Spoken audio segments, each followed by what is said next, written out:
Welcome to the old Mayfield place. I'm Snow and today we're canning pork loin. If you are just learning to pressure can, meat could be one of the simplest things you can start with.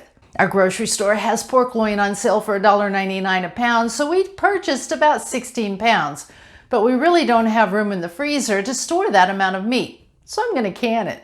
Canned meat is so handy to have to make quick and delicious meals when you're short on time, or when you're not. While you can pre-season your meat for specific recipes, I like to can my meat plain because I never know what I'm going to want for supper 2 hours in advance, let alone 6 months in advance. Today we are raw packing the meat, which means it will be cold, so you will need clean, cool jars that you have checked carefully for chips on the rims. You will also need clean seals, clean rings, a scrap bowl, a meat bowl, a very sharp knife, a cutting board, canning salt or other non-iodized salt, a measuring spoon, a jar lifter, and of course a pressure canner. Start by putting about 2 inches of water in your pressure canner and placing it on the stove. Do not turn the heat on yet. Since we are raw packing, we want everything at the same temperature so we don't risk breaking jars due to thermal shock. So cold meat, cold jars, and cold water. Now that we have the canner out of our way, it's time to trim up the meat and cut it into bite-sized pieces. The amount of fat you want to trim off the meat is up to you, but I like mine trimmed pretty close. Then I cut the meat into approximately 1-inch cubes. Pressure cooking is going to make the meat very tender, fall apart tender. So if you want bigger chunks, that's fine, but I wouldn't go smaller because you don't want mush. Save the trim scraps for your chickens, or in my case, my dog. Tucker eats very well. Once you have all your meat chunked up, get your jars out. I'm using pint jars because there are just 2 of us and this is plenty for a meal. If you have a large family, you may want to use quart jars. While you don't have to add salt because it has nothing to do with preserving your food, I just like it for flavor. If you're using pint jars, add 1/2 teaspoon to the jar. For quarts, add 1 teaspoon. It doesn't matter if you put the salt in before or after the meat. Then start packing the meat chunks into the jar. You want to pack it 1 inch below the rim and press it down gently. Don't use too much pressure. Because the raw meat makes its own juices, you do not need to add any liquid to the jar. After all the jars are packed, using a clean cloth or paper towel, dip it in distilled vinegar and wipe the rims of the jars. This serves 2 purposes.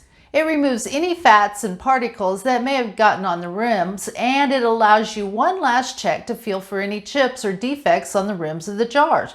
Chips, fats, and particles can prevent getting a good seal on your jars and can ruin your food, so this step is very important. Next, place the seals on the jars and put the rings on finger tight. Finger tight means just using your fingertips.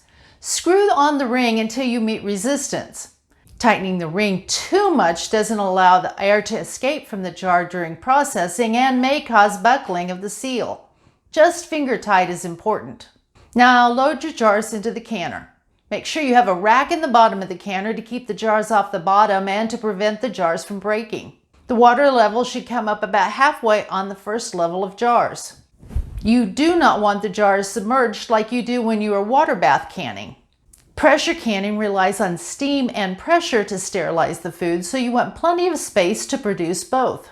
I can do 2 levels of pint jars in my Presto 23-quart pressure canner. If your canner will process 2 layers, make sure you put a second rack in between the layers so that the jars are not sitting directly on top of each other.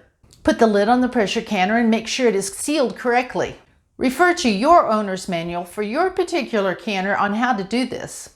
Leaving the steam vent open, turn the heat on and wait for the water to come to a boil and watch for the steam to come out of the vent. You are looking for a steady stream of steam, and it may take a while to get to this point because everything in the canner is cold. Once you have a steady stream of steam, set the timer for 10 minutes to allow all the air to be pushed out of the canner. After 10 minutes of venting, place the weight on the vent. Now the pressure should start coming up on the gauge. Again, this may take a while, so just be patient. The pressure you're looking for depends on the altitude where you live. I live at under 1,000 feet above sea level, so I need 11 pounds of pressure. Once you reach your pressure goal, start the timer for the appropriate time for cooking. Meat requires 75 minutes for pints and 90 minutes for quarts. And you must keep the pressure at or slightly above the required number for your altitude. In my case, if the pressure drops below 11 pounds, I will need to bring it back up to pressure and start the timer all over again.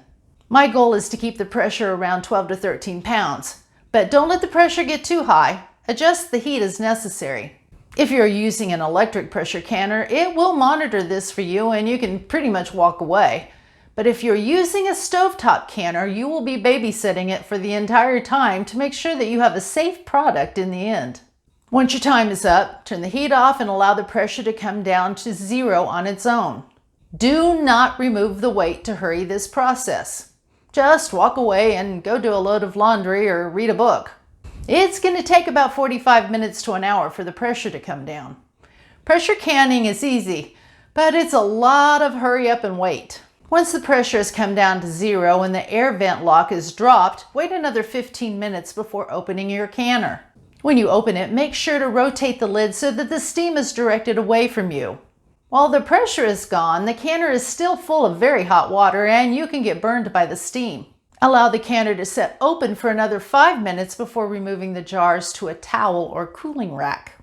Do not set the jars directly on the counter because this can cause the jars to break. Also, do not move the jars for 12 to 24 hours after taking them out of the counter so you do not disturb the seal.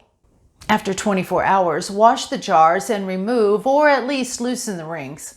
Never store your canned jars with tight rings.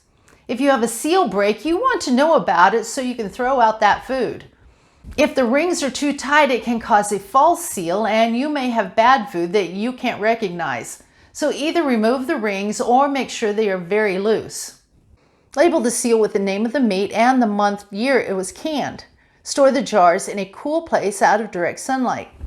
Wasn't that easy? Pressure canning takes a lot of time, but if you carefully follow the safety guidelines, you can preserve a lot of food that is available and on sale now for future use when it might not be available or costs much more. If you would like to learn how to can pork stew to have a quick and complete meal in a jar that only takes 15 minutes to heat up, watch this now. Thank you for stopping by the Old Mayfield place today. Have a blessed week.